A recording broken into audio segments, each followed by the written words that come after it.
যে বৈষ্ণবকে সম্মান দিলে সে সম্মান সরাসরি কৃষ্ণ চরণে চলে যায়। এইটা সনাতন ধর্মের এখন শিক্ষার বিষয় হয়ে দাঁড়িয়েছে। বাড়িতে বাড়িতে হরিনাম করছি, গলা ভর্তি করে মালা নিয়েছি, কিন্তু সনাতন ধর্মের সেবা করার মতো আমার জ্ঞান এখনো খোলেনি। তাতে করে কিছু লাভ নেই।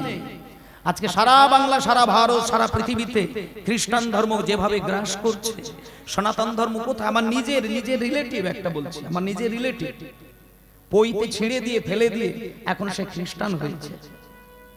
তাহলে খ্রিস্টান ধর্ম থেকে কোনো মানুষ তো কই হিন্দু হয় না, সনাতনী হয় না, কিন্তু সনাতনী থেকে হাজারে হাজারে মানুষ কেন খ্রিস্টান হচ্ছে? তাহলে এই অভিরুচিটা বদলে যাচ্ছে কেন? তার কারণটুকু একটাই, যে কিছু কিছু আমাদের সনাতন ধর্মের সাধুগুরু বৈষ্ণব যারা তাদের আসনটির মর্যাদা দিতে পারে না বলে বিধর্মী মানুষেরা ওই কপট বৈষ্ণবের দিকে আঙুল তুলে তোমার মাথাটাকে পালিশ করে দিয়ে তোমাকে তার ধর্মে টেনে দিচ্ছে। এই সত্যটাকে মানতে হবে। তাই মায়েরা, আমি একটা কথা বলে দিই, কিচ্ছু করতে লাগবে না।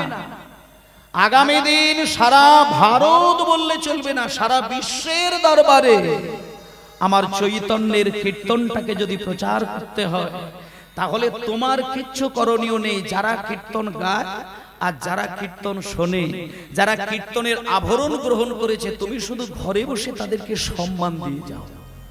দেখো, একটা বৈষ্ণবকে সম্মান দিলে তোমার হৃদয়ে প্রেম জাগবেই জাগবে। আর বৈষ্ণবকে অসম্মান করলে তুমি হাজার তুলসী তলায় প্রদীপ জ্বালালেও তোমার অন্তরে কিন্তু কৃষ্ণের করুণা মিলবে না।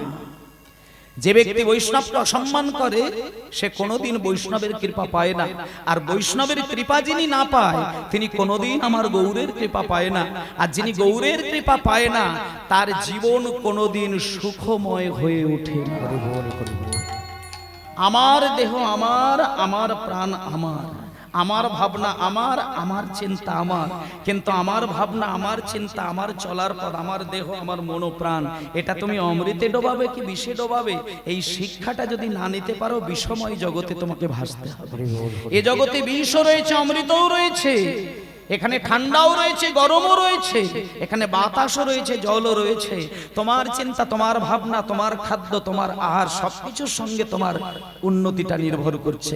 তাই চৈতন্যদেব বললেন যে শোনো, তুমি ভজন করবে পরে, ভজন করবে পরে, ভজনের দিকটা চিন্তা করো। আস্তে মায়ের